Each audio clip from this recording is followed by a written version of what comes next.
এই যে রমজান মাস আসতেছে, এরা বুটকে বাজারজাত করবে না, বুট স্টক দিয়ে ফালায় রাখবো, তেল স্টক দিয়ে ফালায় রাখবো, খেজুর স্টক দিয়ে ফালায় রাখবো। বাজারে মালের সংকট দেখায়া মালকে বেশি দামে বিক্রি করবে। আপনারা বলেন এমন সিটার ব্যবসায়ী সোনার বাংলাদেশে আছে না? নাই, অভাব নাই রে, অভাব নাই। এ মুসলমানেরা, আমি কেন আপনাদেরকে কথাটা বলতেছি জানেন?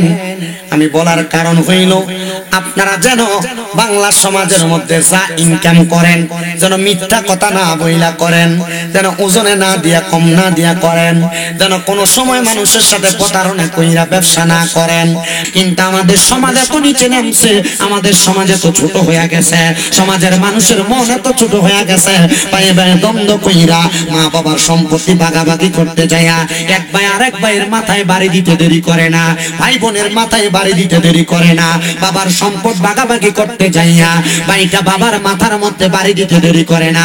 সোনার বাংলাদেশে এমন অনেক নজির আছে, সন্তানেরা বাবার পিতৃক সম্পত্তির জন্য বাবার গায়ে হাত তুলেছে। এবার আপনারা বলেন সোনার বাংলাদেশে এমন অবস্থা আছে না? না, দেখবেন বর্তমানে রাস্তাঘাটে সরকার পতনের পরবর্তী সময় থেকে ঠেকবাজি বাড়ছে,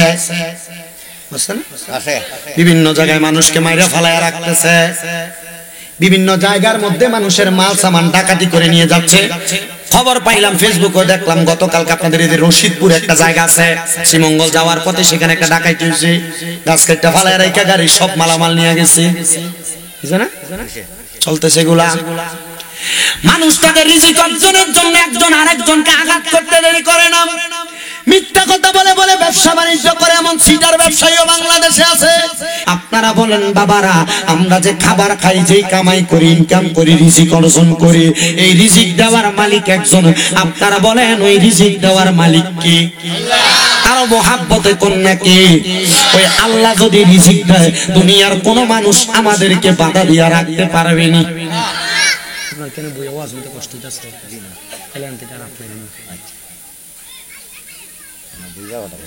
আমি বুঝছি আপনার কথা, কিন্তু আমার সিস্টেমটা দেখে নাড়াচাড়ির কারণে আমার নিজের কষ্ট হয়ে যাচ্ছে। আপনার কি অসুবিধা হইতেছে? না, আপনারা কি আমার কথাও বুঝতেছেন? ক্লিয়ার বুঝতেছেন না? আমি ওই দাসেরই, মোটামুটি আমি বেশি শিক্ষিত বক্তা না, মূর্খ। আমি চেষ্টা করি মানুষ দাওয়াত দেয় বিদায় ওয়াজ মাহফিলে দিয়ে একটা কথা বলতে, তবে আপনারা ধৈর্য নিয়ে বসবেন। আমি আবারও বলছি, এখানে যারা বাহিরে আছে আপনারা কেউ কাউকে বসতে বললেন না, বসতে বলছে দেখেন এখন আবার চলে আসছে। এই মানুষগুলো এখন আর আনা যাবে না, মুনাজাত দেওয়াতে মানুষগুলো আসছে, যখন বলছে বসার জন্য এরা চলে গেছে। আমি এই কথাটাই মুনাজাতের আগে একবার বলাতে বোঝাইতে পারি না। তাহলে আপনারা বলেন রিজিক দেওয়ার মালিক একজন, তিনি কে? ওই আল্লাহ চাইলে বান্দারে খাওয়াইতে পারে কি পারে না? যার হাত নাই, যার পাও নাই, যার কোনো কিছু নাই, ওই বান্দারে খাওয়ায় কে? যার সব কিছু আছে তারও খাওয়ায় কে? এজন্য বাবা, আল্লাহ তাআলা যেহেতু রিজিক দেয়, আমাদেরকে আল্লাহ তাআলার তাকওয়াটা একটু আমরা রক্ষা করে চলা লাগবে। বলে হুজুর কেমন তাকওয়া? খোদা ভীতি এটা এমন একটা বড় নিয়ামত, এই নিয়ামত যাদের মাঝে আছে আল্লাহ তাআলা তাদেরকে পরীক্ষা করে। কিন্তু বলে হুজুর খোদা ভীতির কারণে আল্লাহ তাআলা কেমন পরীক্ষা করে জানতে বড় ইচ্ছা হয়। মনে রাখবেন, আপনি যদি আল্লাহকে ভয় করেন, আমার আল্লাহ তাআলা আপনার তিনটা জিনিস দিয়া পরীক্ষা করবে। এক নাম্বার অভাব দিয়া, দুই নাম্বার রোগ দিয়া, রোগ দিয়া, তিন নাম্বার মুসিবত দিয়া। এই তিনটা জিনিস দিয়া আল্লাহ তাআলা তাকওয়াবান বান্দারে পরীক্ষা করে। ও মুসলমান, রোগের মধ্যে পইরা বান্দা আল্লাহ তাআলার ইবাদত ছাড়ে কিনা আমার আল্লাহ লক্ষ্য করে। দুই নাম্বার অভাবে পইরা বান্দা সততার পথ ত্যাগ করে কিনা আল্লাহ সেটা পরীক্ষা করে। তিন নাম্বার মুসিবতের মধ্যে পইরা, বিপদের মধ্যে পইরা বান্দা আমার আল্লাহ তাআলার তাকওয়া সততার পথ ত্যাগ করে কিনা আমার আল্লাহ তাআলা এইটাও বান্দাকে পরীক্ষা করে থাকেন। হুজুর কেমন করে জানতে বড় ইচ্ছা হয়। আল্লাহর নবীর সাহাবায়ে কেরামের কাছে কোনো খাবার নাই, কোনো সম্পদ নাই, ওনারা আয়েশা রাহমাতুল্লাহ আলামিন নবীর দরবারে বসে থাকে। নবীর দরবারে একদিন 2 দিন 3 দিন না, একটানা 3 মাস পর্যন্ত সাহাবায়ে কেরাম আমার নবীর দরবারে অবস্থান করে। রহমতের নবীজি উপস্থিত সাহাবায়ে কেরাম পায়া আমার নবীজি তাদেরকে সুন্দর করে করে নবীর বয়ান শ্রবণ করায়। কিন্তু আমার আল্লাহ তাআলা আমার নবীকে জানায়া দেয়, ও হাবিব আমার বন্ধু আমার দোস্ত আমার, আপনি প্রশ্ন করেন না আপনার সাহাবায়ে কেরামরা কি তাদের পরিবারের খোঁজ নেয় না, খাবারের খবর নেয় না, তারা যে আপনি নবীর দরবারে এতক্ষণ পড়ে আছে। আমার নবী ডাক দিয়া কয়, এরে সাহাবায়ে কেরামের দলেরা, তোমরা যে আমি নবীর দরবারে এতক্ষণ অপেক্ষা করো, আমি নবী যা বলি তোমরা শোনো, সকাল থেকে সন্ধ্যা পর্যন্ত তোমরা তোমাদের বাড়িতে ফিরে যাও না। কারণটা কি বলবানি? তোমরা কি তোমাদের পরিবারের জন্য রিজিকের ব্যবস্থাও করো না? সাহাবায়ে কেরাম বলেন, ইয়া রাসূলুল্লাহ, ওগো মায়ার নবী, রিজিকের ব্যবস্থা করব কোথা থেকে? আমাদের তো রিজিকের কোনো ব্যবস্থা নাই, তবে আমাদের অন্তরে বিশ্বাস রিজিকের মালিক যেহেতু আল্লাহ, আপনি যেহেতু আল্লাহর পয়গম্বর এবং বন্ধু, আমরা যদি আপনার তাদের মধ্যে থাকে আমার আল্লাহ তাআলা আমাদেরকে উত্তম রিজিকের ব্যবস্থা করে দিবে। এ রাহমাতুল লিল আলামিন নবীজি, আপনি বলেন না আমরা আপনার কাছে অবস্থান করার কারণে আপনি রহমতের নবীর মদিনা শরীফের মধ্যে বেশি জনসমাগম হয়, আপনি নবীজির মসজিদে নববীর মধ্যে বেশি জনসমাগম হয়, এটার কারণে কি মসজিদে নববীর মুসল্লিদের অসুবিধা হয়? আমার নবী বলেন, না রে সাহাবায়ে কেরাম, তোমরা তো আমার মসজিদে নববীর আলোক হিসেবে আছো, তোমরা তো আমার মসজিদে নববীর পাহারাদার হিসেবে আছো। এ সাহাবায়ে কেরাম, তোমরা কেন বাড়ি যাও না? তোমাদেরকে ক্ষুধার জ্বালা হয় না? সাহাবায়ে কেরাম কয়, ইয়া রাসূলুল্লাহ, পরে কোনো খাবার না থাকার কারণে আমরা কেউ 7 দিন, কেউ 9 দিন, কেউ 11 দিন আমরা পেটের মধ্যে পাথর বেঁধে বেঁধে আসি। নবী আমার প্রশ্ন করে, ও সাহাবায়ে কেরাম, তোমরা তাহলে বাড়ি যাও না কেন? সাহাবায়ে কেরাম ডাক দিয়ে কয়, ইয়া রাসূলুল্লাহ, আপনি নবীর চেহারা মুবারকের দিকে তাকাইলে আমাদের ক্ষুধার কথা মনে থাকে না? বলেন সুবহানাল্লাহ। এ রাহমাতুল লিল আলামিন নবী গো, আপনার কাছে আমার আপনার কোন নবীজি, আপনার দরবার থেকে আমরা সাহাবায়ে কেরামকে আপনি তাড়াইয়া দিবেন না। মায়ার নবীজি রাহমাতুল লিল আলামিন নবী বলে, ও গো আল্লাহ পাক রব্বুল আলামিন, আপনি রহম করেন, আপনি দয়া করেন, যেন আমার সাহাবায়ে কেরাম খাবারের অধিকারী হয়, তারা যেন তাদের রিজিক পাওয়া যায়। আমার আল্লাহ এমন দয়া করেছেন, এমন মায়া করেছেন, সুদূর দামেস্ক এলাকা থেকে রাহমাতুল লিল আলামিন নবীর দেশে 100টা উট বোঝাই করা সব এবং চাল চলে গেছে। নবী গো সাহাবায়ে কেরামকে খাবারগুলো ভক্ষণ করতে আর গ্রহণ করতে বলেন। নবী আমার একসাথে নবীর সাহাবায়ে কেরামকে সবগুলা খাবার বন্টন করে দেন নাই, সবগুলা খাবার বাইতুল মালের মধ্যে রেখে দিয়েছেন, আর তাদের পরিমাণ মোতাবেক আমার নবীজি সাহাবায়ে কেরামদেরকে খাবার বন্টন করে। এ মুসলমান, আমরা তো দুনিয়ার জমিনের মধ্যে চলাফেরা করা অবস্থায় একদিন ইনকাম কম হইলে আমরা কত রকমের কত কিছু করি, একদিন খাবার যদি খারাপ হয় আমরা কত রকমের কত কিছু করি, কিন্তু নবীর সাহাবায়ে কেরাম এগুলা করতেন না। এরা রাহমাতুল লিল আলামিন নবীর দিকে তাকাইলে এরা এদের কিদার কথা পর্যন্ত ভুলে যাইতেন। নবীজি গো, আপনার কাছে জানতে চাই, আপনি বলেন না কেন এমন অবস্থা হইতো? বলে, কেন হইতো জানো? আমি রহমতের নবীজির চেহারা মুবারকের মধ্যে আমার আল্লাহ তাআলা নূরে মুহাম্মদীর পাওয়ারটা এমন ভাবে দিয়ে দিয়েছেন, আমি নবীজির চেহারা দিয়ে তাকাইলে তারা তাদের ক্ষুধার কথা পর্যন্ত ভুলে যাইতেন। আল্লাহর হাবিবের একজন সাতটা পাক্কা আশেক, নবীজির একজনের সাতটা পাক্কা আশেক, যার নাম হযরতে আহমদ বলখি রাহমাতুল্লাহ আলাইহি। তিনি বলতেছেন, জগতের মানুষের দলেরা, আমি যখন দুনিয়ার জমিনের মধ্যে চলাফেরা করি, কত মানুষ আমি আহমদের দরবারে আসে 2টা উদ্দেশ্যে। কেউ আসে আমার দরবারে ইলমি তালিম নেওয়ার জন্য, কেউ আসে আমার দরবারে তাদের চাকরি কাজের যোগান দেওয়ার জন্য। কয়টা উদ্দেশ্যে আসে? আপনাদের কথা বলেন না, কয়টা উদ্দেশ্যে আসে? হযরতে আহমদ খুজাইমা বলেন, কি বলেন? মানুষ আমার কাছে আছে 2টা উদ্দেশ্যে। কেউ আসে ইলম অর্জন করার জন্য, আবার কেউ আসে তাদের রিজিকের সন্ধান করার জন্য। যেহেতু আমি আহমদ খুজাইমা বলকি বলকের একজন বাদশা, হযরতে আহমদ খুজাইমা বলেন, সবাই আমার কাছে যখন তাদের দরকার নিয়ে আসে, হঠাৎ করে আমার একজন ভক্ত উনি আমার কাছে আইসা ডাক দিয়া বলে, ওগো হুজুর, আপনার কাছে আমার আবদার, আমার ঘরের মধ্যে কোনো খাবার নাই, কোনো সম্পদ নাই, কোনো টাকা পয়সা নাই, আপনি কি আমার একটা কাজের ব্যবস্থা করে দিবেন নাকি? হুজুর বলে, বাবা সামনে আয় আমার, তুমি তোমার কাজের সন্ধান অন্য কোথাও তালাশ না করে আমার কাছেই কেন তুমি কাজের সন্ধান করলা, তালাশ করলা? ডাক দিয়ে কই, হুজুর আমি জানি আপনি যদি আমাকে একটা কাজের ব্যবস্থা করে দেন, এটা যদি ক্ষুদ্র কাজও হয়, এটার মাধ্যমে আমি হালাল অর্জন করতে পারবো। হুজুর বলেন না আপনি আমার একটা কাজের ব্যবস্থা করে দিবেন নাকি? হুজুর ডাক দিয়ে বলতেছে, হালাল খাবারের জন্য আমার কাছে আসলা, হারামের কত রাস্তা খোলা যাও না কেন? বলে, হুজুর হারাম ইনকাম করলেই তো লক্ষ লক্ষ ইনকাম করা যাবে, কিন্তু হুজুর হালালে যেই মজা হারামে সেই মজা পাওয়া যায় না।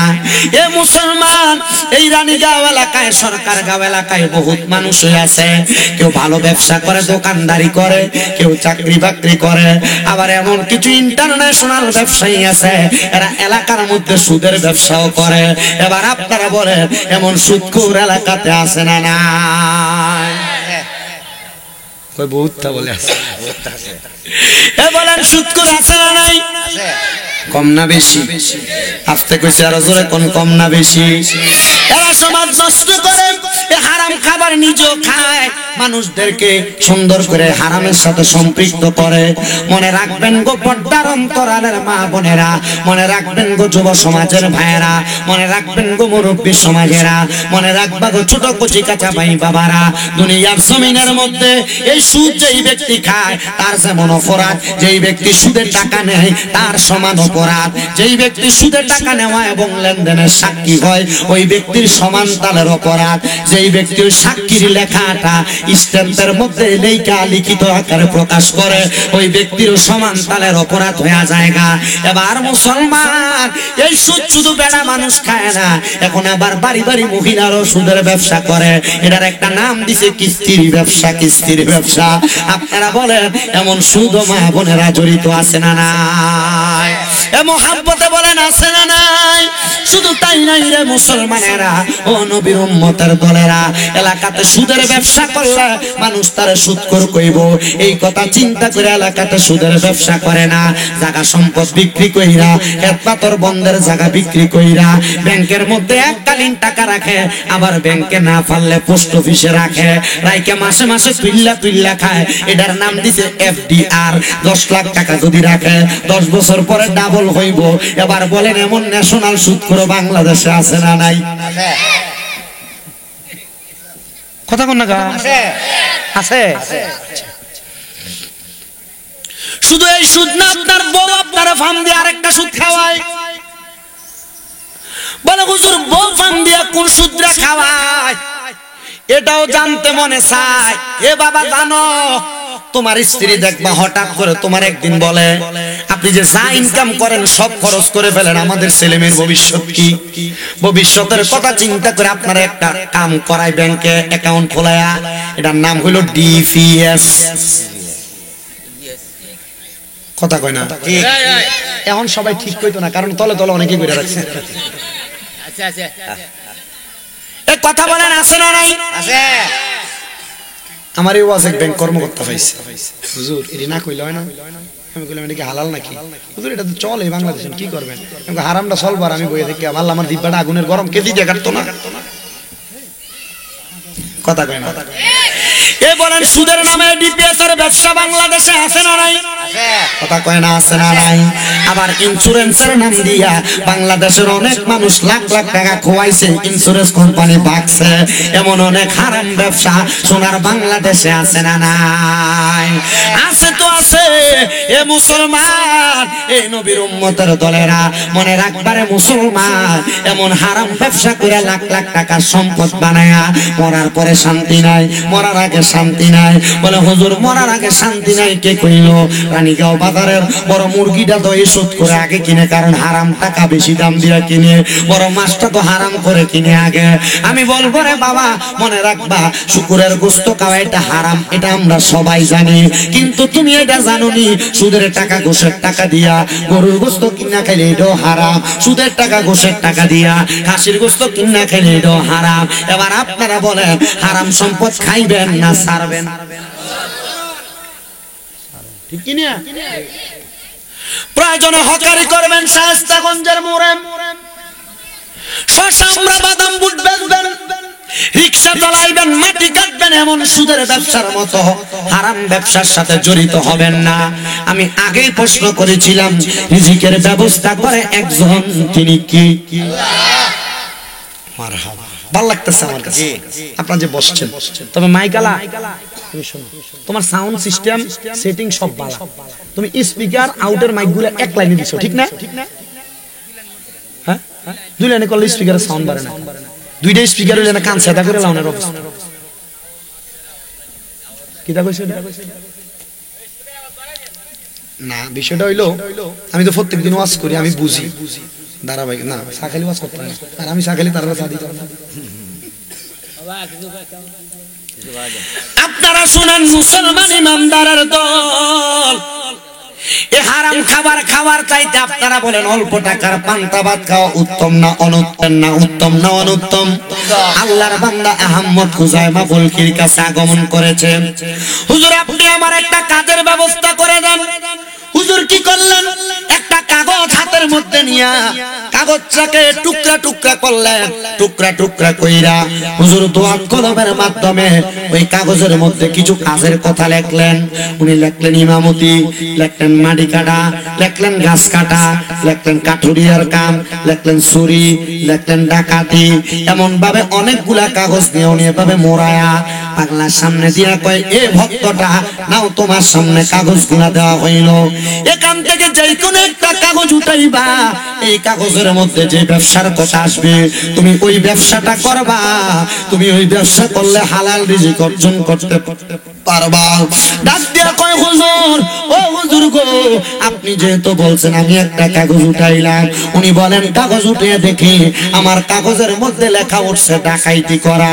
আমি হুজুরে জিগাইলাম, হুজুর আপনি বলেন না যত কাজ আছে সব কাজের মাধ্যমে তো হালাল অর্জন হবে, হুজুর চুরি করা তো কবিরা গুনাহ, ডাকাইতি করাও কবিরা গুনাহ, তাহলে আমার ভাগ্যে যে ডাকাইতি করা নামটা উঠলো।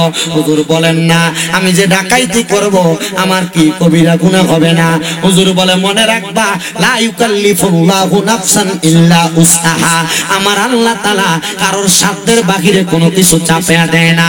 যারে বান্দা যা, আমি আল্লাহ তাআলার একজন নগণ্য বান্দা হিসেবে তোমাকে আমি এই কাজের আদেশ প্রদান করলাম, এখন থেকে তুমি ডাকাইতি কইরাই খাইবা।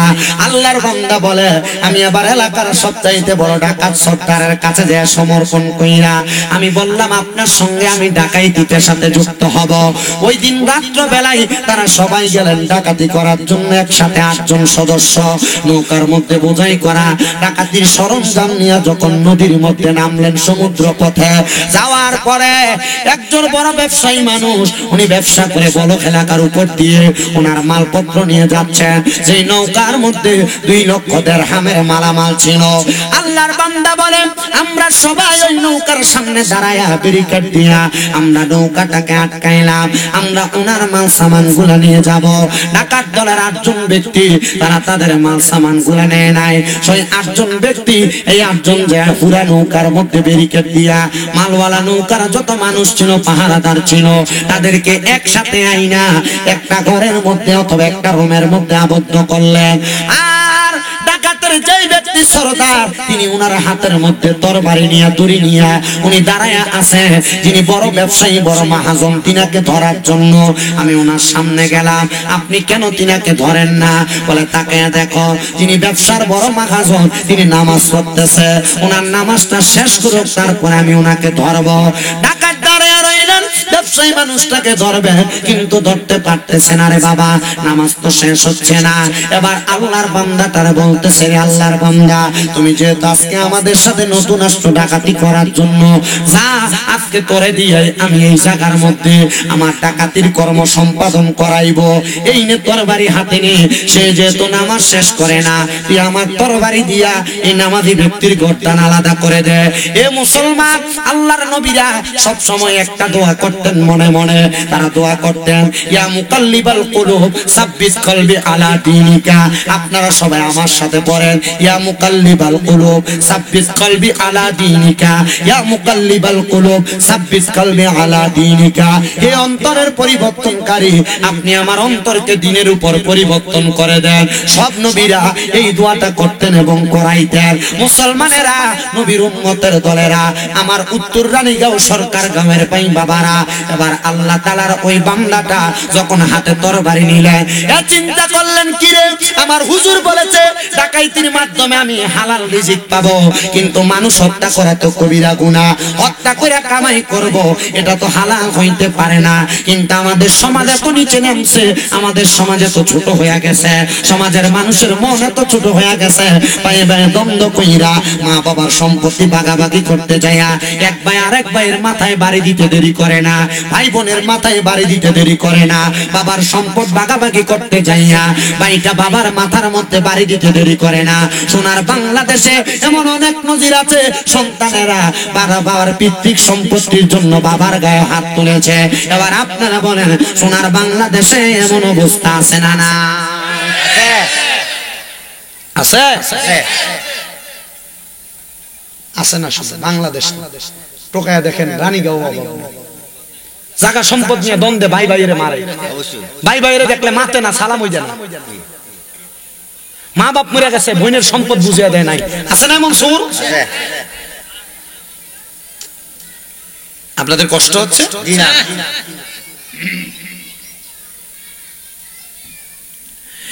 আমার মুসলমান ইমানদারেরা গভীর মনোযোগ দিবেন। ওই আল্লাহর বান্দা বলে, আমার হুজুর আহমদ খুজাইমা বলকি বলেছিল ডাকাইতির মাধ্যমে হালাল অর্জন হবে, কিন্তু হালাল হবে না যদি আমি ওনাকে মেরে ফেলি। এ বাবা, দেখবেন বর্তমানে রাস্তাঘাটে সরকার পতনের পরবর্তী সময় থেকে ঠেকবাজি বাড়ছে, বিভিন্ন জায়গায় মানুষকে মাইরা ফালায়া রাখতেছে, বিভিন্ন জায়গার মধ্যে মানুষের মাল সামান ডাকাতি করে নিয়ে যাচ্ছে। খবর পাইলাম, ফেসবুকে দেখলাম, গতকালকে আপনাদের এই রশিদপুর একটা জায়গা আছে, শ্রীমঙ্গল যাওয়ার পথে সেখানে একটা ডাকাতি হয়েছে। গাছ কেটে ফালায় রেখে গাড়ির সব মালামাল নিয়ে গেছে। চলতেছে এগুলা। মানুষ তাদের রিজিক অর্জনের জন্য একজন আরেকজনকে আঘাত করতে দেরি করে না, মিথ্যা কথা বলে বলে ব্যবসা বাণিজ্য করে। এমন সিটার ব্যবসায়ীও বাংলাদেশে আছে। এই যে রমজান মাস আসতেছে, এরা বুটকে বাজারজাত করবে না, বুট স্টক দিয়ে ফালায় রাখবো, তেল স্টক দিয়ে ফালায় রাখবো, খেজুর স্টক দিয়ে ফালায় রাখবো। বাজারে মালের সংকট দেখায়া মালকে বেশি দামে বিক্রি করবে। আপনারা বলেন, এমন সিটার ব্যবসায়ী সোনার বাংলাদেশে আছে না? না আছে? অভাব নাই রে, অভাব নাই। এ মুসলমানেরা, আমি কেন আপনাদেরকে কথাটা বলতেছি জানেন?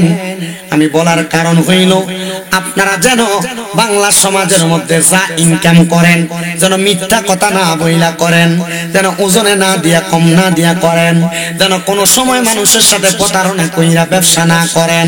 আমি এই জন্য আপনাদের কাছে আলোচনাটা এইভাবে টানলাম। আল্লাহর বান্দা বলেন, আমার মনের মধ্যে যখন এই প্রশ্নটা জাগলো, আমার বাদশা বারবার টাকার দলের সর্দার বলতেছে, তুমি তার ঘাড়ের মধ্যে আঘাত করো, সে কেন নামাজ শেষ করে না? উনি বলে, আমি ঘাড়ে আঘাত করতে লাগলাম, কিন্তু ঘাড়ে আঘাত করি, কিন্তু তার আঘাত করার কথা আমি চিন্তা করতে পারি না। হঠাৎ করে আমার মনে চিন্তা আসলো, তার মারলে আমি হালাল ইনকাম পাবো না। এবার আমি চিন্তা কইরা একজন নামাজিরে না মাইরা আমি ডাকাতের সর্দারের ঘাটটা বের একটা কোপ মারছি। কোপটা মারছে কারে? জান লোকে ডাকাতি করতে আসছে, এরই কোপ মারছে। আমাকে সে বললো নামাজিকে কোপ দেওয়ার জন্য, আমি তারে কোপ না দিয়া ডাকাতের ঘাড়ের মধ্যে মধ্যে কোপটা লাগাইয়া দিছি। আমি যখন তার ঘাড়ে কোপ দিছি, তার সফর সঙ্গী যে 8 জন ছিল তারা সব পালাইছে। পালানোর পরে নামাজি ব্যক্তি নামাজ শেষ করছেন। ওই নামাজি ব্যবসায়ী ব্যক্তিটা নামাজ শেষ করে আমার জড়ায় ধরে হু হু করে কান্না করে। তিনি আমারে ডাক দিয়া কয়, বাবা আপনি যে আমার ডাকাতের দল থেকে বাঁচাইলেন, আমি নামাজ আদায় করে আল্লাহর কাছে শুধু নামাজ পড়তে পড়তে সেজদায় যে কাঁদছি। হুজুর আমি দুনিয়ার কোনো সাধারণ নামাজ পড়ি নাই, যেই নামাজের নাম হলো সালাতুল হাজতের নামাজ। এ বাবা, ওই নামাজের নাম হলো সালাতুল হাজতের নামাজ। কোনদিন নাই এই নামাজ পড়ছেন কি আমি জানি না। মনে রাখবেন, আল্লাহর কোন বান্দার কোন হাজত যদি তাকে বলে বিদেশ যাইতে পারে না, ব্যবসা করে বরকত হয় না, কোন বান্দা কোন ভালো কাজ করতে চায় কিন্তু করতে পারে না, বাধা পড়া জায়গা। মনে রাখবেন রে, পরীক্ষা দিবেন আপনার পরীক্ষার কামিয়াবির জন্য। এ পর্দার অন্তরালের মা বোনেরা, আপনার ঘর থেকে রোগ বালা মুসিবত ছাড়ে না গো মা। আমি বলবো সালাতুল হাজতের নামাজ পড়বেন। কেন গো? ওই সালাতুল হাজতের নামাজ পড়ার সিস্টেম তো জানা লাগবে। আপনি নামাজ পড়বেন এমন ভাবে, অন্য সব নামাজ যেমন পড়েন সূরা ফাতিহার আগে সানা পয়রা আউযু বিল্লাহ বিসমিল্লাহর পড়ে, সূরা ফাতিহা পয়রা প্রথম রাকাতে একটা সূরা মিলাইবেন। দ্বিতীয় রাকাত যখন পড়বেন, প্রথম রাকাতে সূরা ফাতিহা পয়রা, দ্বিতীয় রাকাতে 3 বার সূরা ইখলাস, 5 বার সূরা ইখলাস, 7 বার সূরা ইখলাস, 11 বার সূরা ইখলাস, যতবার পারেন পড়বেন। পয়রা নামাজ শেষ কইরাম সাজদার মধ্যে যাইয়া আপনি আপনার অন্তরের হাজতের কথা বলবেন। আবার কোন আলেম বলেছে সুবহান রাব্বিয়াল আলা বলার পর বান্দা বাংলাতেও বান্দার মনের কথাটা সেজদায় বলতে পারবে। ও বান্দা, এই নামাজ যখন 2 রাকাত তুমি পড়বা, এই নামাজ 2 রাকাত পড়লে আল্লাহ তাআলা তোমার মনের সকল হাজত পূরণ করে দিবে। কিন্তু আমরা ফরজ নামাজই পড়ি না, আল্লাহ কেমনে আমরার হাজত পূরণ করত?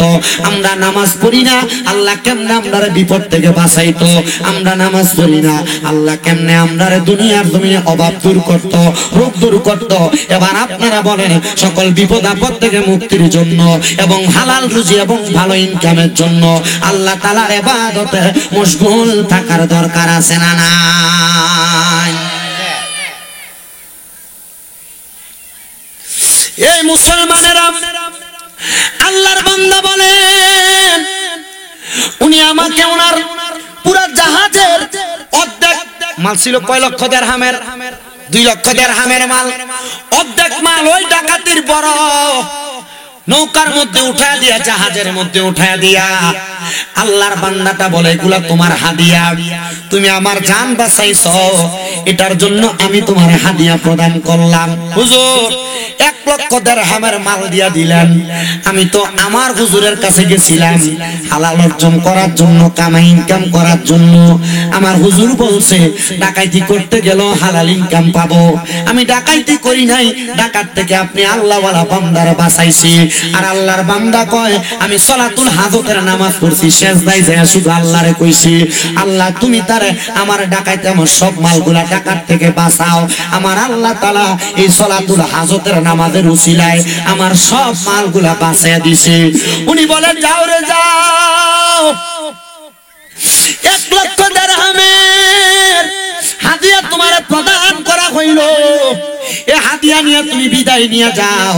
আল্লাহর বান্দা হাদিয়া নিয়ে বিদায় হয়ে গেছেন। এবার আহমদ খুজাইমা বুলকির কাছে, হুজুরের কাছে যাইয়া ডাক দিয়া কই, হুজুর আমি গেলাম অল্প ইনকামের জন্য, কিন্তু 1 লক্ষ দিরহাম আমার পরিবারের পরবর্তী প্রজন্ম খাইতে পারবে।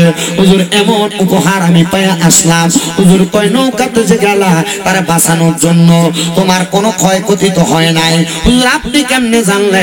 নৌকাতে যে গেলাম ডাকাতি করার জন্য। হুজুর ডাক দিয়া কয়, মনে রাখবা, দুনিয়ার জমিনে যারা হক্কানি মাশায়েখে আদম, তারা তাদের ঘরের মধ্যে বৈশা মুরাকাবার নজরে তাদের মুরিদদের খেয়াল পর্যন্ত রাখতে পারে। এই ক্ষমতা আল্লাহর গণীদেরকে, আল্লাহর নেক বান্দাদেরকে দিয়েছেন একজন আমার আল্লাহ। এবার আপনারা বলেন, আমরা সবাই আমাদের প্রতি এমন নেক নজরে নেওয়ার দরকার আছে না নাই? কিন্তু মুসলমান ইমানদার নেক নজর নিবেন দূরের কথা, আমাদের সমাজ এমন পচা সমাজ হয়ে যাচ্ছে, দুনিয়ার মানুষ তো আউলিয়া কেরামের পথ থেকে দূরে সরে যাচ্ছে, আউলিয়া কেরামের পথটাকে তারা গ্রহণ করতেছে না। আবার এটার জন্য আমরা যদি বলি আউলিয়া কেরাম দায়ী না, এটার জন্য আমাদের সমাজ দায়ী। কারণ পেছন দিয়া নাম দেয় উরুস মুবারক, বেডিয়ে না গান গাওয়ায়, বাউল গানের আসর সাজায়। আপনারা বলেন এমন বেহায়াপনা বাংলার সমাজে উরুস মুবারকের নাম দিয়া গান বাজনা সমাজে আছে না? না আছে, আছে। এগুলার কারণে সুন্নিদেরকে ভণ্ড বলেন, এগুলার কারণে আমরা সুন্নিদের প্রতি ভণ্ডের তোহমত আসে, এগুলার কারণে সুন্নিদের দরবার ভিত্তিক এখন ক্ষমতা কমে যাচ্ছে, মানুষ যুব সমাজ আউলিয়া কেরামের পথ থেকে দূরে সরে যাচ্ছে। মনে রাখবার যুবক ভাইয়েরা, মুরব্বী বাবারা, পর্দার অন্তরালের মা বোনেরা, তারা এমন উরুস মুবারকের নাম দিয়ে ভিডিও দিয়ে গান করায়, বাউল গানের আসর করায়, এরা আসলে সুন্নি না, এরা সুন্নিয়তের লেভেল লাগে ভণ্ডামি করে। আরে বাবা, মদের বোতলের উপরে যদি লেখা থাকে লেভেলের মধ্যে এটা দুধ, আসলে খাইলে তো মদের স্বাদই পাওয়া যায়। যারা এমন ভণ্ডামি করে, গান বাজনা করে, নাচানাচি ফালাফালি করে, এরা আসলে মদের বোতলের উপরে দুধের লেভেল লাগাইছে। এরা কখনো সুন্নি না, এরা সুন্নিয়তের নাম দিয়ে সুন্নিয়তের নাম ডুবায়, এরা ভণ্ড। এদের সাথে কোনো সম্পর্ক আহলে সুন্নাত ওয়াল জামাতের নাই। কারণ আউলিয়া কেরাম আমাদেরকে এমন একটা পথ দেখিয়ে দিয়ে গেছেন, যেই পথের মাধ্যমে আল্লাহ তাআলা আমাদেরকে অসংখ্য পরিমাণ রহমত বরকত দান করে। এবার আপনারা বলেন, আমরা আউলিয়া কেরামের কারণে, আউলিয়া কেরামের সোহবতের মাধ্যমে আল্লাহ তাআলার অসংখ্য পরিমাণ রহমত বরকত অর্জন করতে চাই কি চাই না? সাইয়ের আওয়াজ নাই চান আপনারা? জি। কারা কারা চান দুই হাত সোজা করে আল্লাহকে দেখা, আল্লাহ কবুল করেন। জবান খুলে যাই মেম্বারকে তাকবীর দেন। নারে তাকবীর, নারে তাকবীর, নারে রিসালাত। এ দেখছেন আপনাদের আওয়াজের নমুনা? নারে রিসালাত লাগতো না, নারে গাউসিয়া, আহলে সুন্নাত ওয়াল জামাত। জোরে বলি মারহাবা। এখন কি এশারের পর? মারহাবা। এশারের পর আপনারা সবাই যে আয়েশা প্যান্ডেল পুরাইছেন, এটার জন্য আপনাদেরকে মুবারকবাদ, শুকরিয়াবাদ। ডাইকেও আনন্দ যায় না শোনা বন্ধুরা, ওয়াজের মানে আমি জানি কেমনে আনা লাগে, আমার কাছে সিস্টেম আছে। আল্লাহ আমাদেরকে বুঝার তৌফিক দান করুন, জোরে বলেন আমিন। আর মুহাব্বতের আওয়াজে কন্যা আমিন। তো মুসলমান যেই কথা বলতেছিলাম, আল্লাহর বান্দা কয়, আমি আমার সব মাল সামান গুলা নিয়ে হুজুরের কাছে আসলাম। এমন টাইমে দেখলাম আমার হুজুরের কাছে ছোট্ট একটা বাচ্চা কান্না করতে করতে আইসা ডাক দিয়ে কয়, হুজুর আহমদ খুজাইমা, আপনার কাছে আমার একটা আবদার গো। ও হুজুর, আমার মা জননী দুনিয়ার জমিনে বেঁচে আছে, আমার বয়স এখন 8 বছর। আমি আমার মার কাছে আমার বাবার পরিচয় জানতে চাই। হুজুর, আমার মা আমারে যখন আমার বয়স 5 বছর তখন বলেছে, তুমি আগে আল্লাহ তাআলার কোরআন মুখস্থ করো, তারপর আমি মা তুমি সন্তানকে তোমার বাবার পরিচয় দিব। হুজুর জানেন নি গো, আমি আমার মা জননীকে আল্লাহর কোরআন মুখস্থ করে আজকে বাড়ির মধ্যে আইসা আমার মাকে বললাম, গো মা, আমার আব্বা জান কই মাদ্রাসার মধ্যে খবর পাঠাইছে যেন আমি মাদ্রাসায় আজকে যাওয়ার সময় আমার আব্বা জানকে নিয়ে যায়। বলে, কেন রে বাবা, কেন তোমার আব্বা জানকে নেওয়া লাগবে? মা গো, আল্লাহর কোরআন তেলাওয়াত শেষ করার পর, কোরআনে হিফজ শেষ করার পর মাদ্রাসার মধ্যে আমরা তলে বুলালেন ছাত্রদেরকে দস্তার বন্দি করবে, মাথার মধ্যে পাগড়ি পরাইয়া দিবে। ও মা, সন্তানের বাবারা সেখানে যাবে, সন্তানরা মাথার মধ্যে পাগড়ি নিয়ে তাদের আব্বা জানের কদম বসি করবে, সালাম করবে, চুম্বন করবে। মা গো, আপনি আমার আব্বা জানের খবর দেন না। হুজুর, আমি আমার আম্মা জানকে এতবার বললাম, আমার বয়স 8 বছর হয়েছে। হুজুর, আমার মা জননী আমি সন্তানকে আমার আব্বা জানের খবর দেয় না গো। হুজুর, আমার মাকে যখন বারবার বলতে লাগলাম, আমার মা আমারে বলছে, যা আহমদ খুজাইমার কাছে যা জিগা তোর আব্বা জান কোথায়। আহমদ খুজাইমা কয়, কিরে মহিলা, আমার কাছে কেন পাঠাইলো? তার তো স্বামী ইন্তেকাল করেছে, সে কেন তার স্বামীর কথা সন্তানকে বলে না? এবার আহমদ খুজাইমা বলে, আমি আমার সঙ্গেই সন্তানটারে হাতের মধ্যে নিয়ে চলে গেলাম ওই মহিলার বাড়ির মধ্যে। যে ডাক দিলাম, গো মা, আপনি আপনার সন্তানকে তার বাবার পরিচয় কেন দেন না? মহিলা কই, হুজুর, আমার সন্তানটারে আপনি এখান থেকে একটু দূরে যাইতে বলেন, আমি আপনার কাছে আমার মনের কথাটা খুলে বলি।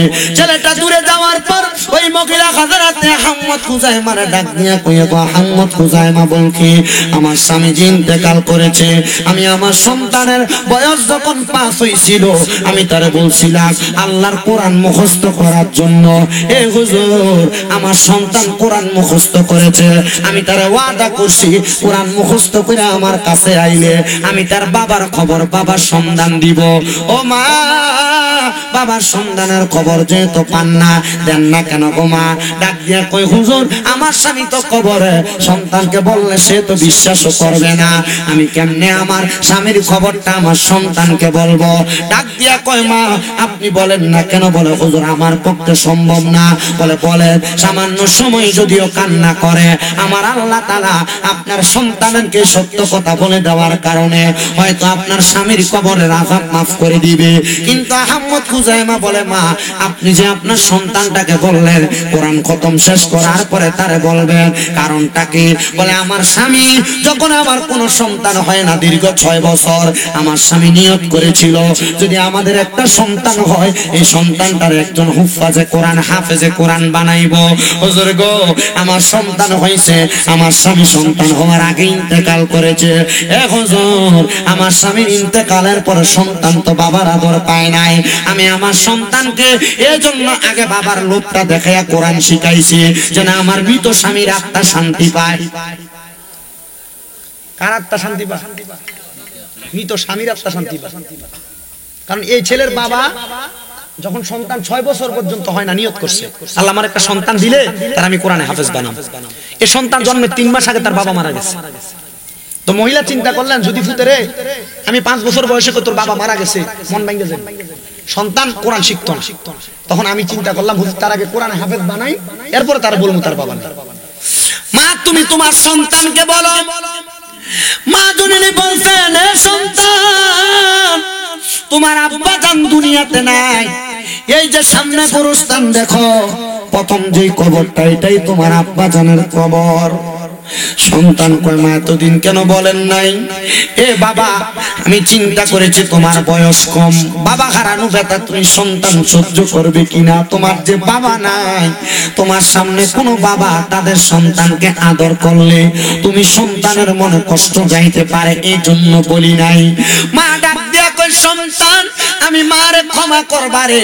সন্তান কয়, মা গো, ক্ষমার তো কিছু নাই, আপনি যেটা সত্য কথা আমি সন্তানের কাছে তা প্রকাশ করেছেন, এখন থেকে আমি আমার আব্বার জন্য দোয়া করতে পারবো। আপনি যদি 5 বছর বয়সে আমার বলতেন, আমি তখন থেকে আমার মৃত আব্বার জন্য দোয়া করতাম।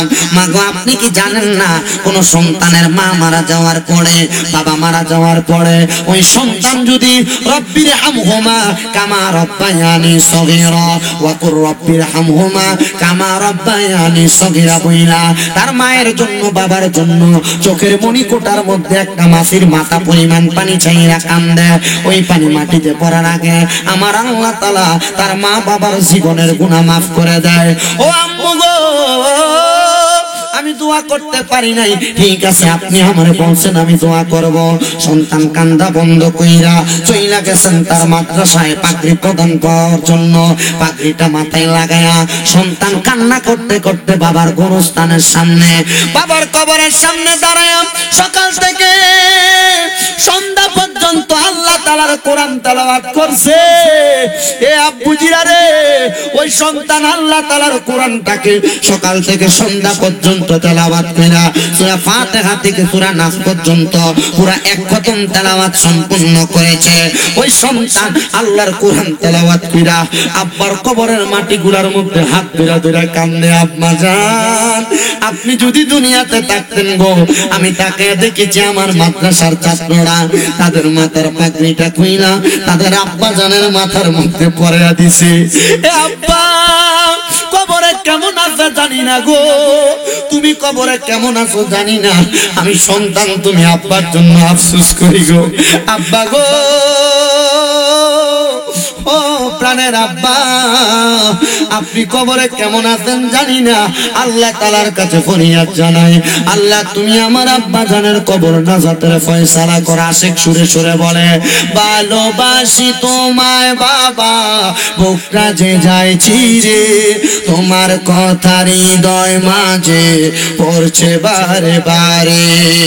বাবা তুমি কেমন আছো ছোট মাটির ঘরে, তোমার কথা হৃদয় মাঝে পড়ছে বারে বারে। বাবা গো, ও বাবা, বাবা গো, ও বাবা।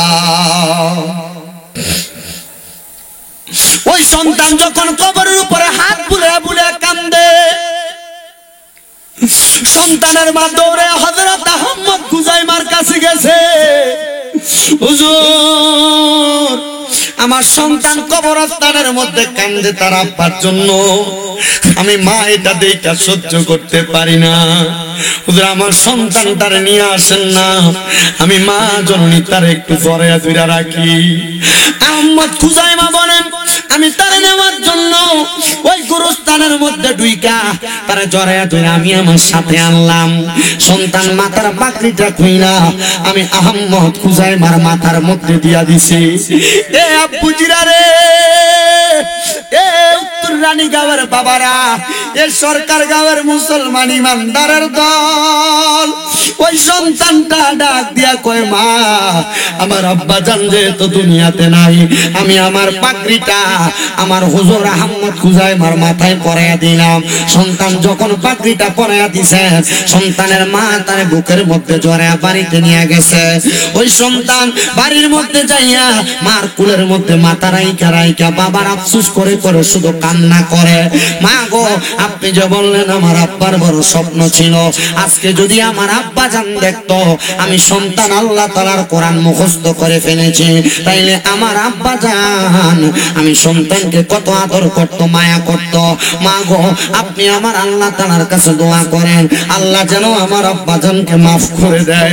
এই কথা বলে বলে ওই সন্তান বারবার বারবার বারবার কান্না করতেছে। সন্তান যখন কান্না করে, তার মা জননী তার মাথার মধ্যে হাত বুলিয়ে দেয়। ওই মা ডাক দিয়া কয়, এ জগৎবাসীরা, আমার সন্তান কাঁদতে কাঁদতে আমার ডান উরুর মধ্যে মাথাটা ফালাইয়া ঘুমায়া গেছে।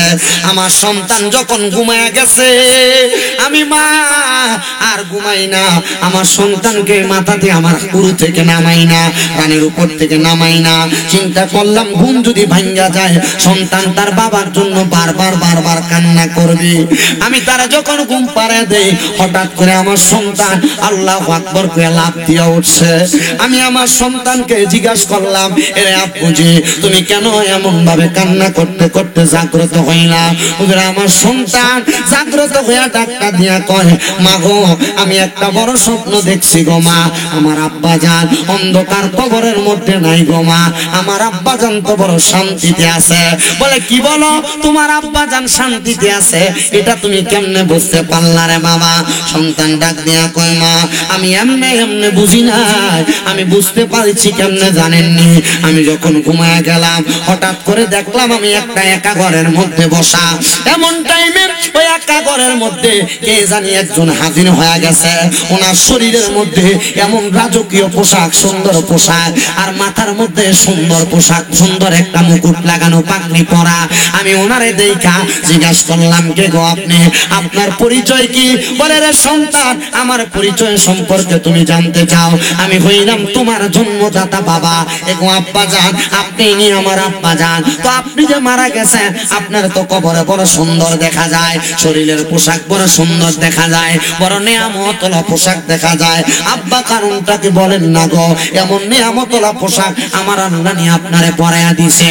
ওই বাবা ডাক দিয়া কয়, এ সন্তান রে, আমার আল্লাহ তাআলাই পরাইয়া দিছে।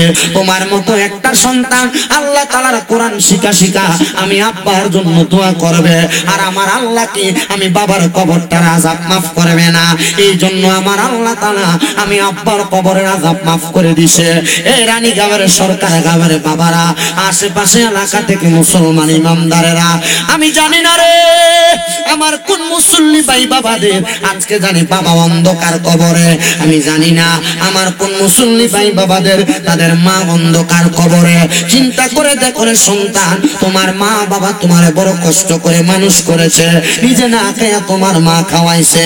আব্বা জান এমন সময় গেছিল জুতার গোড়ালিটা, পায়ের গোড়ালিটা জুতা ক্ষয় হয়ে রাস্তার সাথে লাগতো। আব্বা জান নতুন কোন জুতা কিনা পড়তেন না, আব্বা তোমারে নতুন জুতা কিনাই না দিত। তুমি ওই জুতাটা পইরা রাত্রবেলা খাটের মধ্যে হাঁটাহাঁটি করতা, দৌড়াদৌড়ি করতা। ওই আব্বা আজকে অন্ধকার কবরে। তোমার আব্বা ঈদের দিনে নতুন কোন জামা কাপড় পরতো না, পুরান লুঙ্গিটা পইরা পুরান পাঞ্জাবিটা পইরা তোমার আব্বা ঈদগাহে চইলা যাইতো, কিন্তু তোমার গায়ে ঠিকই নতুন জামা কাপড় থাকতো। সন্তান একবার কি চিন্তা করেছো আজকে তোমার কাছে টাকার কোনো অভাব নাই, কিন্তু তোমার আব্বা জানের বড় অভাব। আব্বারে যদি তখন জিগাইতা এগো আব্বা জান আপনি যে নতুন কোন জামা কাপড় পরেন না, আব্বা জবাব দিত এখন কি আর আমার ঈদের বয়স আসেনি, সন্তান তোমরা নতুন জামা কাপড় পরবা। আব্বা অভাবের কথা সন্তানের কাছে প্রকাশ করতো না। হায়রে সন্তান, এখন তোমার কাছে টাকার অভাব নাই, কিন্তু আব্বারে 500 টাকা দিয়ে কিনে একটা লুঙ্গি পরাইতে পারো না, আব্বা জান অন্ধকার কবরে। এই সন্তানের দল এ রানীগাঁও সরকার গাঁওয়ের বাবা, এ পর্দার অন্তরালের আমার আম্মু জিরা মাদ্রাসায় যাইতে কাপড়ের রাস্তাটা কইলা মা 10-5 টাকা তুমি সন্তানরে দিয়া দিছে। মুরগি ঘরে ডিমটা পারলে তুমি ফুতেরে সিদ্ধ করে খাওয়াইছে।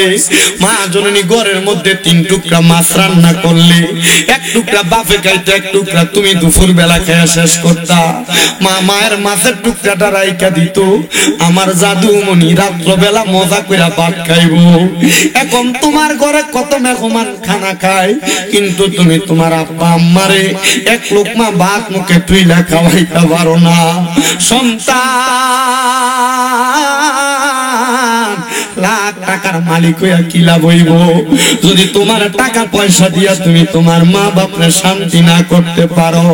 বহুত পোলা পান আছে এদের বাপ মা পানের 10-20 টাকা চাইলে ধমক মেরা বসে, এদের আব্বা আম্মা হাত খরচের টাকা পয়সা চাইলে ধমক দিয়া বসে।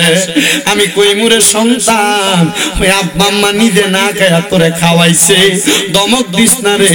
মা বাবার মতো রত্নটা পয়সা থাকতে যত্ন করতে শিখো।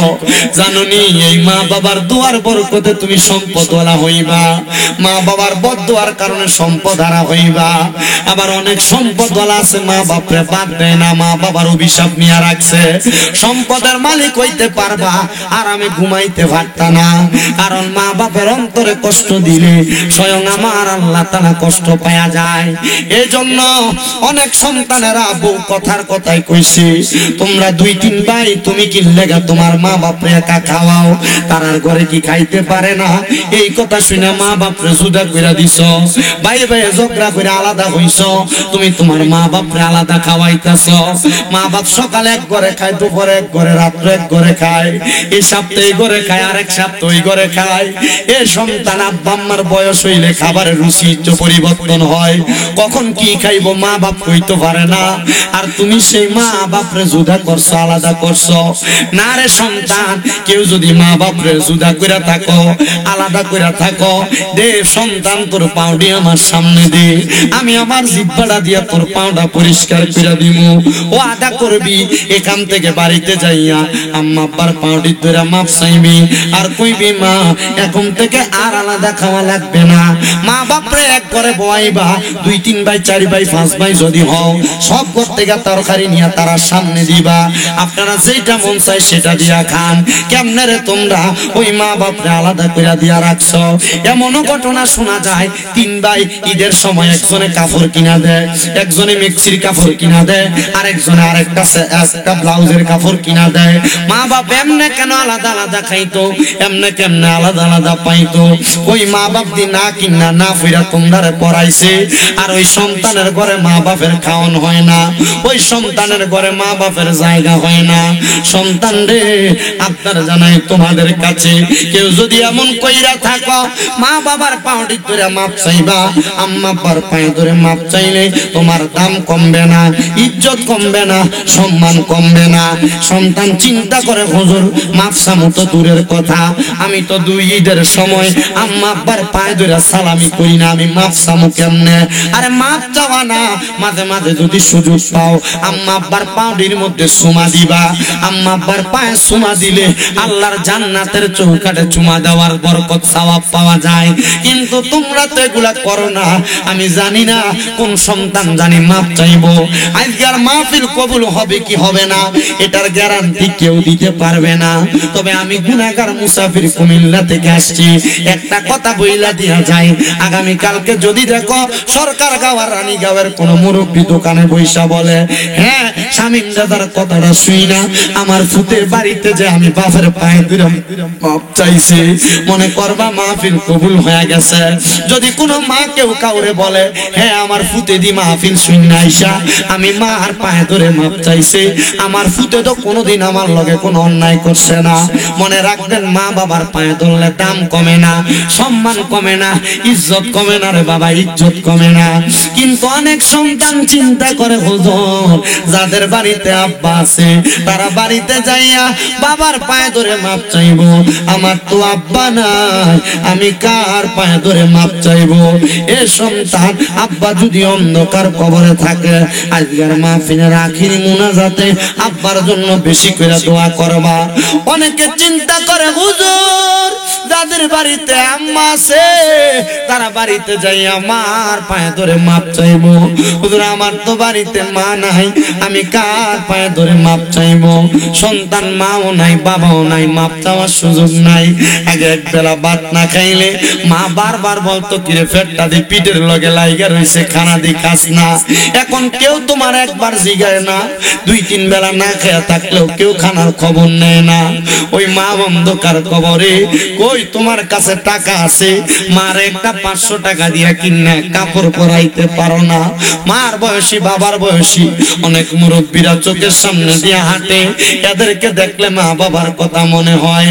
আম্মা আব্বারে সম্মান করতে পারো কিনা জানি না, আমি বলবো রে সন্তান, এদেরকে বেয়াজ্জতি করলে এদের সাথে গরম হইনি, আল্লাহ তাআলা তোমার জীবনটাকে নিশ্চিত জাহান্নামের মতো বানিয়ে দিব। আমার নবী না শিখিয়ে দিয়েছেন, সন্তান উম্মতের দলেরা তোমরা মনে রাখবা, বাবাকে তোমরা কাবা জানিও, মদিনা জানিও, মাকে যদি গো তারা বেঁচে থাকে।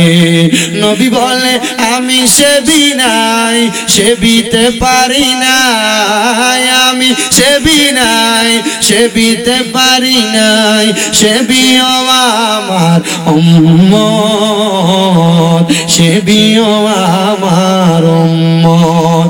বাবার মুখেতে মায়ের মুখেতে যে তুলে দিবে খানা, রাজি থাকে রাব্বানা।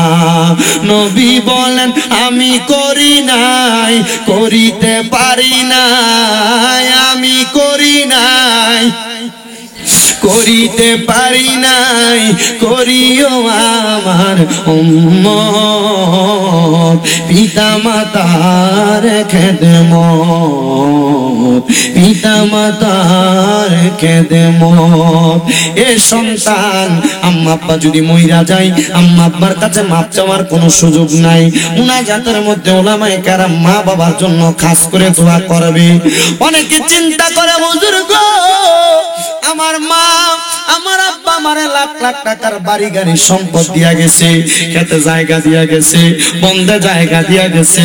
আমার মা বাপ তো পারত এগুলা বিক্রি কইরা দুনিয়ার জমিনে চলাফেরা কইরা আনন্দে ফুর্তিতে কাটাইতো। কই তারা তাদের সম্পদ গুলা নিয়ে যায় নাই। এদের সম্পদ আছে। তুমি সন্তান চিন্তা করে দেখো, যদি তুমি এই সম্পদ না পাইতা, ভাড়া থাকতা, মাসে যদি 5,000 টাকা করে তোমার ভাড়া লাগতো, 12 মাসে তো 60,000 টাকা ভাড়া দিতা। এই সন্তানের দল, আম্মা আব্বা অন্ধকার কবরে, আম্মা আব্বা যদি বাইচা থাকতো, মা বাপরে যদি তুমি ভাত খাওয়াইতা, মাসে কি তোমার 2,000 টাকা খরচ হইতো না? 12 মাসে তো তোমার 24,000 টাকা খরচ হইতো। সন্তান রে, মা বাপ যদি বাইচা থাকতো, মাসে যদি 1,000 টাকার ফল মা বাপরে কিনা খাওয়াইতা, তোমার মাসে তো 12,000 টাকা, বছরে 12,000 টাকা লাগতো। কই তোমার মা কবরে 1 কেজি ফল কিনা খাওয়াইতে পারো না, বাপ কবরে আব্বারে 1 কেজি আঙ্গুর ফল কিনা খাওয়াইতে পারো না। সন্তান এমন আসুনি, কয়েকটা সন্তান বলে হুজুর আমার আব্বা আম্মারে যদি খাওয়াইতাম, আমার আব্বা আম্মার পেছনে টাকাটা খরচ হইতো। আমার মারে ভালোবাসা, আমার বাবারে ভালোবাসা এই উত্তর রানীগাঁও সরকারগাঁও নূরে মদিনা কেন্দ্রীয় জামে মসজিদের মাহফিলে, এই মসজিদের জন্য আমি সন্তান 10,000 টাকা দান করব। আমি সন্তান আমার আম্মা আব্বারে মোহাব্বত কইরা 20,000 টাকা দান করব।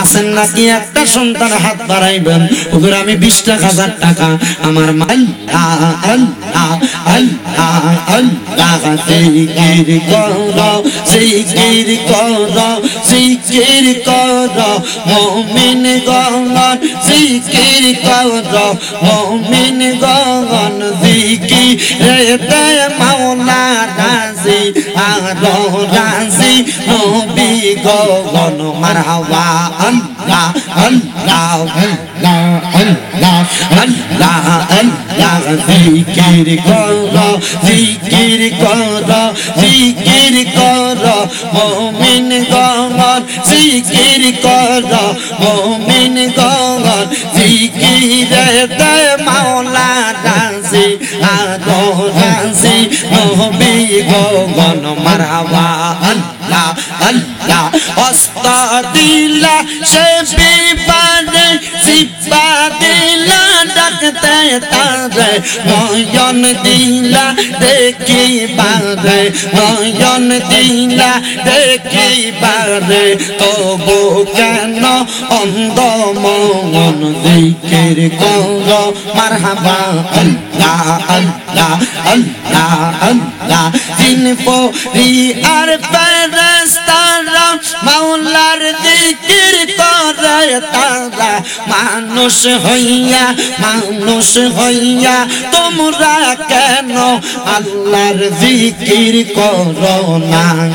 মারহাবা আল্লাহ আল্লাহ আল্লাহ আল্লাহ আল্লাহ ববে আর নাই রে দগন, ববে আর নাই রে দগন, মুশকিল কুশার নাম লং করিয়া যত, ববে আর নাই রে দগন। মারহাবা আল্লাহ আল্লাহ আল্লাহ নবী মুশকিল কুশা তিনইতে একজন, হযরত ইমাম হাসান হুসাইন দুই ভাই নবীজির রতন, ববে আর নাই রে দগন। মারহাবা আল্লাহ আল্লাহ মুশকিল কুশা কেমন দগন চিনলাই না রে মন, যে না মেরি দুগাই দিলে